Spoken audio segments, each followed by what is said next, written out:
야, 내가 하는 그 사업, 솔직히 좀 위험해 보여. 어? 그래? 왜? 아니야, 그냥 요즘 경기가 안 좋아서. 그런데 그 다음 주부터 친구가 제 전화를 안 받더라고요. 문자도 일십하고 15년 우정이 그 한마디로 금이 갔습니다. 여러분, 혹시 이런 적 있으세요? 친구를 위해서 솔직하게 말했는데 오히려 관계가 어색해진 적? 사실 제가 오늘 말씀드릴 건 거짓말하라는 게 아니에요. 진짜 친구가 되려면 때로는 입을 다물 줄도 알아야 한다는 거죠. 독일 철학자 쇼펜하우어가 한 말처럼 말이에요. 현명한 침묵이 어리석은 진실보다 낫다. 본격적인 이야기 시작 전에 구독과 좋아요 한 번씩 눌러주시면 큰 힘이 됩니다. 가족이나 친구들에게 영상 공유를 해주시면 나눌수록 행복은 두 배가 됩니다. 저는 40년을 살면서 정말 많은 친구들을 만났어요. 어떤 친구들과는 지금도 연락하며 지내고 어떤 친구들과는 자연스럽게 멀어졌죠. 그런데 멀어진 이유를 생각해보면 대부분 제가 솔직하게 말한 한마디 때문이었어요. 어렸을 때는 솔직함이 최고의 덕목이라고 생각했어요. 친구 사이에는 거짓말하면 안 된다. 진심을 말해야 진짜 친구다. 이런 생각으로 살았거든요. 그런데 나이가 들면서 깨달은 게 있어요. 때로는 진실이 칼이 될 수 있다는 거요. 오늘 제가 말씀드릴 네 가지는 제가 수많은 시행착오를 통해 배운 것들이에요. 이것들만 조심해도 여러분의 친구 관계는 훨씬 더 오래가고 깊어질 거예요. 첫 번째, 친구의 꿈이나 도전에 대한 현실적. 저는 몇 년 전까지만 해도 스스로를 현실적인 사람이라고 자부했어요.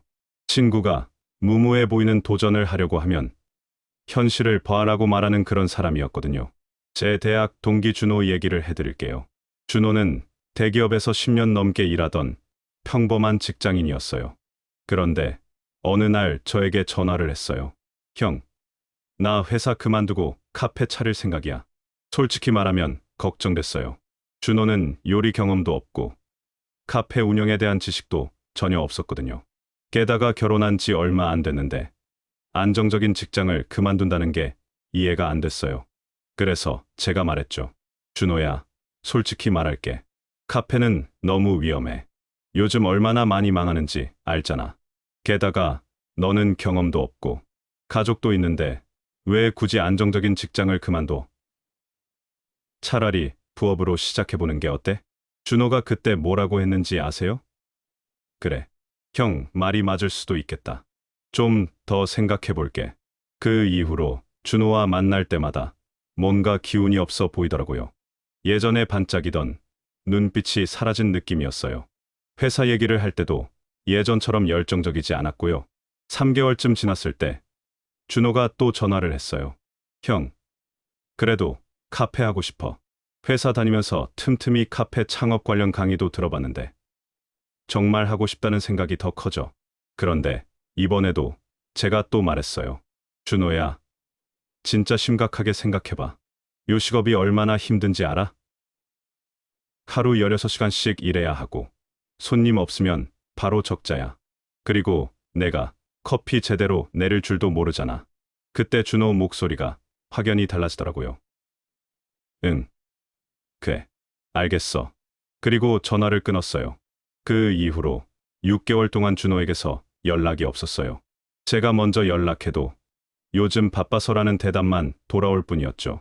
그러다가 우연히 다른 친구를 통해 알게 됐어요. 준호가 우울증으로 병원 치료를 받고 있다는 얘기를 들었거든요. 회사에서도 업무 능률이 떨어져서 상사한테 자주 지적받고 있다고 하더라고요. 그때서야 깨달았어요. 제가 현실적 조언이라고 생각했던 말들이 사실은 친구의 꿈에 찬물을 끼얹은 거였다는 거요. 저는 바로 준호에게 연락했어요. 준호야, 미안해. 내가 너무 부정적으로만 생각했나 봐. 내가 정말 하고 싶은 거라면 도전해봐. 내가 뭔가 도울 일 있으면 언제든 말해. 준호가 그때 뭐라고 했는지 아세요? 울먹이는 목소리로, 형, 그 말 들으니까 눈물이 날 것 같아. 형이 반대하니까 정말 자신감이 없어졌거든. 그 대화 이후로 준호는 다시 카페 준비를 시작했어요. 이번에는 제가 적극적으로 응원했죠. 어떤 컨셉으로 할 거야? 인테리어는 어떻게 생각하고 있어? 메뉴 개발은 어떻게 할 거야? 이런 식으로 관심을 보이고 조언을 구했어요. 1년 후, 준호는 정말로 카페를 열었어요. 처음에는 손님이 많지 않았지만 점점 입소문이 나기 시작했어요. 특히 준호가 직접 로스팅한 원두와 정성스럽게 만든 디저트들이 인기를 끌었죠.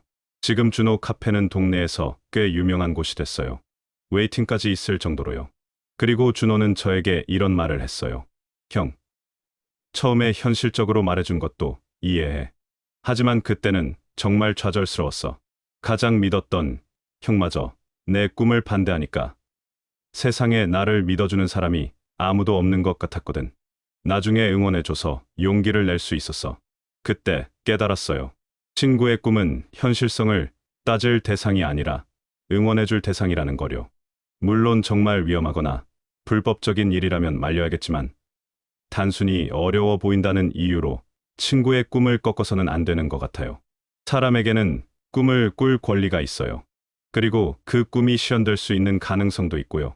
설령 실패하더라도 도전했다는 것 자체가 의미 있는 일이거든요.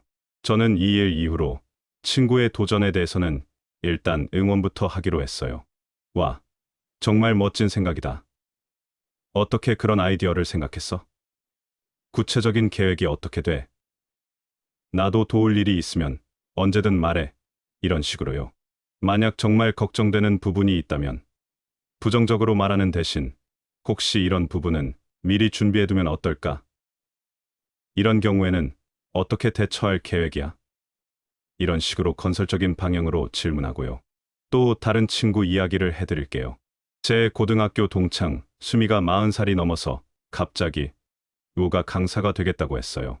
처음에는 솔직히 갑자기 왜 가는 생각이 들었어요. 수미는 운동과는 거리가 먼 사람이었거든요. 하지만 준호 일을 겪고 난 후라서 이번에는 다르게 접근했어요. 수미야, 정말 좋은 생각이다. 요가에 관심이 생긴 특별한 계기가 있어? 라고 물어봤죠. 수미가 말하더라고요. 몇 년 전부터 스트레스 때문에 요가를 시작했는데 몸과 마음이 모두 건강해지는 걸 느꼈다고요. 그래서 다른 사람들에게도 이런 좋은 경험을 나눠주고 싶다고 하더라고요. 저는 정말 의미 있는 일이네. 자격증은 어떻게 딸 계획이야? 라고 물었어요. 수미는 이미 다 계획을 세워놨더라고요. 6개월 동안 집중적으로 교육받고 1년 동안은 다른 요가원에서 경험을 쌓은 다음에 독립할 계획이라고 했어요. 저는 계속 격려했어요. 정말 체계적으로 계획을 세웠구나. 수미 성격이면 분명 좋은 강사가 될 거야.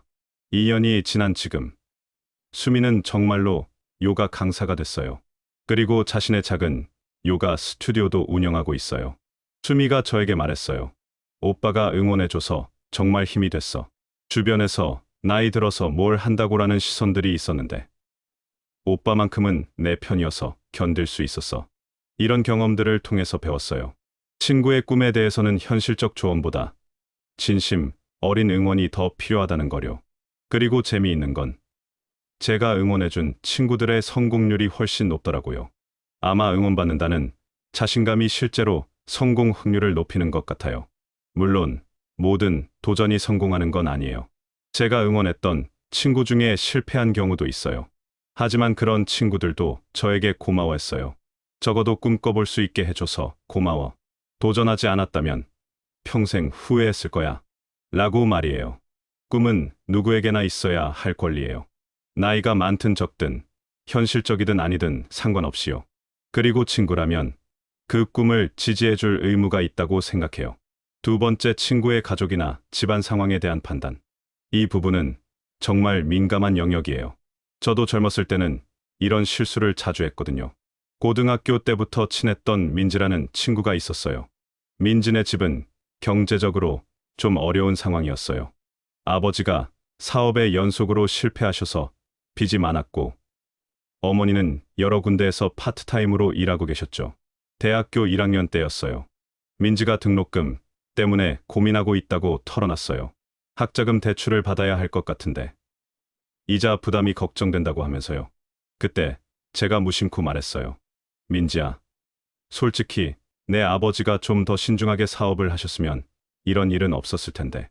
아직도 새로운 사업 부상하신다며? 이제는 좀 안정적인 직장을 구하시는 게 낫지 않을까? 민지 얼굴이 순간 굳어지더라고요. 그리고 목소리 톤이 확 달라지면서 우리 아빠 나름대로 열심히 하시는 거야. 내가 우리 집 상황을 다 안다고 생각하지 마. 라고 말했어요. 저는 그때 내가 뭘 잘못 말했지? 라고 생각했어요. 친구를 걱정해서 한 말인데 왜 화를 내나 싶었거든요. 그런데 그 이후로 민지가 집안 얘기를 거의 하지 않더라고요. 예전에는 가족 이야기도 자주 했었는데 완전히 입을 닫아버린 거죠. 그리고 저와 만날 때도 예전처럼 편하지 않은 느낌이었어요. 한두 달 정도 지났을 때 민지 어머니가 쓰러져서 병원에 입원하셨다는 소식을 들었어요. 과로 때문이었대요. 저는 바로 민지에게 연락했죠. 민지야, 어머니 괜찮으셔? 뭔가 도울 일 있으면 말해. 민지가 그때 이런 말을 했어요. 고마워. 그런데 우리 집 일에 대해서는 함부로 말하지 말아줄래? 너는 모르는 일이 너무 많아. 그때서야 깨달았어요. 제가 얼마나 경솔했는지를요. 사실 민지 아버지는 정말 열심히 사시는 분이었어요. 사업에 실패한 것도 경기가 어려워서였고, 새로운 사업을 구상하시는 것도 가족을 위해서였거든요. 그런데 제가 그분을 마치 무계획한 사람인 것처럼 말한 거였어요. 저는 민지에게 진심으로 사과했어요. 미안해. 내가 너무 경솔하게 말했어. 삼촌이 얼마나 힘드실지 생각하지 못했어. 민지가 그때 눈물을 흘리면서 말했어요. 우리 아빠가 얼마나 스트레스 받고 계시는지 알아. 밤마다 한숨 쉬시는 소리 들리고 어쩔 때는 혼자 우시기도 해. 그런데 내가 그런 식으로 말하니까 정말 화가 났어. 그때 정말 죄송했어요. 민지에게도, 민지 아버지에게도요. 그 일 이후로 저는 친구의 가족 이야기를 들을 때 절대 판단하지 않기로 했어요. 대신 이렇게 하고 있어요. 힘들겠다. 많이 걱정되겠구나. 뭔가 도울 일이 있으면 언제든 말해. 이런 식으로 공감과 지지만 표현하는 거죠. 그리고 몇 년 후에 알게 된 사실인데 민지 아버지는 결국 성공하셨어요. 계속 노력하신 끝에 작은 제조업체를 운영하게 되셨고 지금은 꽤 안정적인 수입을 올리고 계시거든요. 만약 제가 계속 부정적으로만 말했다면 민지 아버지가 포기하셨을지도 모르잖아요. 가족조차 믿지 않는다면 누가 믿어주겠어요. 또 다른 경험도 있어요. 제 친구 성훈의 집은 부모님이 자주 싸우셨어요. 성우가 가끔 그 얘기를 털어놓곤 했는데 처음에는 저도 부모님이 왜 그러실까? 아버지가 좀 이해심이 부족하신 것 같은데 이런 식으로 말했어요. 그런데 어느 날 성우가 저에게 말했어요. 솔직히 내가 우리 부모님 얘기할 때마다 기분이 안 좋아. 문제가 있는 건 맞지만 그래도 내 부모님인데. 그때 깨달았어요. 아무리 친한 친구라도 상대방의 가족에 대해서는 함부로 판단하면 안 된다는 거요. 가족은 그 사람의 뿌리예요. 아무리 문제가 있어 보여도 그건 그 가족만의 사정이 있는 거고 외부에서 함부로 평가할 영역이 아니거든요. 특히 경제적 어려움이나 가족 간의 갈등 같은 것들은 더욱 조심해야 해요. 그런 상황에 처한 사람은 이미 충분히 스트레스 받고 있는데 친구마저 판단한다면 어디서 위로받을 수 있겠어요? 저는 이제 친구가 가족 얘기를 할 때는 이렇게 반응해요. 첫째, 절대 가족 구성원을 비판하지 않아요. 아무리 문제가 있어 보여도요. 둘째, 힘들겠다. 많이 속상했겠구나. 이런 식으로 친구의 감정에 공감해줘요.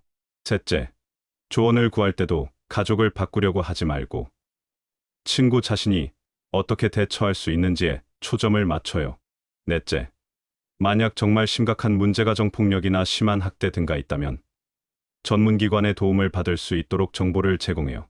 실제로 이런 방식으로 접근하니까 친구들이 더 편하게 가족 얘기를 털어놓더라고요. 그리고 제가 판단하지 않고 들어주니까 스스로 해결책을 찾아가는 경우가 많았어요. 민지와도 시간이 걸렸지만 관계가 다시 좋아졌어요. 제가 더 이상 그녀 가족에 대해 판단하지 않고 그냥 든든한 친구가 되어주려고 노력했거든요. 지금도 민지는 저를 가장 믿는 친구 중 하나라고 말해요. 가족은 선택할 수 없는 관계예요. 하지만 친구는 선택할 수 있는 관계죠. 그렇기 때문에 친구의 가족에 대해서는 더욱 조심스럽게 접근해야 해요. 판단하는 친구보다는 든든한 지지자가 되어주는 친구가 되어야 하는 것 같아요. 세 번째, 친구의 과거 실수나 흑역사를 농담으로라도 언급하는, 이건 정말 조심해야 할 부분인데 많은 사람들이 무의식적으로 하는 실수예요. 저도 그랬고요. 중학교 때부터 친했던 상우라는 친구가 있어요. 상우는 고등학교 2학년 때 정말 웃긴 일을 겪었어요. 좋아하는 여자에게 고백을 하려고 했는데 그 방법이 좀 특이했거든요. 체육 시간에 운동장에서 모든 학생들이 보는 앞에서 김미영, 나는 너를 사랑한다 라고 큰 소리로 외쳤어요. 그런데 그 여자애가 바로 싫어요 라고 대답해버렸거든요. 온 학교가 들을 정도로 크게요. 그때 상우 얼굴이 새빨개져서 어디 숨을 곳을 찾는 모습이 정말 안쓰러웠어요. 그래서 저는 그 이후로 그 얘기를 절대 하지 않았어요. 상우가 얼마나 부끄러워했는지 알고 있었거든요. 그런데 몇 년 후 대학교 동창회에서 그 이야기가 화제가 됐어요. 누군가가 먼저 상우, 너 고등학교 때 고백 사건 기억나? 라고 하면서 웃더라고요. 다들 재미있어 하면서 맞아 맞아. 그때 정말 웃겼다. 상우 얼굴 빨개지는 거 봤지? 이런 식으로 얘기하는데 저도 분위기에 휩쓸려서 그때 상우가 진짜 용기 있었어. 나는 절대 그렇게 못했을 거야 라고 맞장구 쳤어요. 겉으로는 상우를 칭찬하는 것처럼 말했지만 결국은 그 부끄러운 기억을 다시 꺼낸 거였죠. 그런데 상우 표정이 점점 어두워지더라고요. 처음에는 어색하게 웃고 있었는데 시간이 갈수록 말수가 줄어들었어요. 그리고 집에 갈 때까지 계속 기분이 안 좋아 보였고요. 다음 날 상우가 저에게 전화했어요. 야, 어제 내가 내 고등학교 때 얘기하는 거 보니까 기분이 좀 나쁘더라. 나한테는 아직도 부끄러운 기억인데 내가 그런 얘기까지 할 줄은 몰랐어. 그때 정말 미안했어요. 상우에게도 제 자신에게도요. 저는 상우의 가장 친한 친구 중 하나였는데 그런 친구가 부끄러운 기억을 다른 사람들 앞에서 꺼낸 거였거든요. 상우야, 정말 미안해. 나도 모르게 그런 얘기를 했네. 앞으로는 절대 그러지 않을게. 상우가 고마워.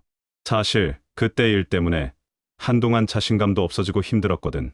그런데 친구들이 계속 그 얘기를 하니까 잊고 싶어도 잊을 수가 없어. 라고 말했어요. 그때 깨달았어요.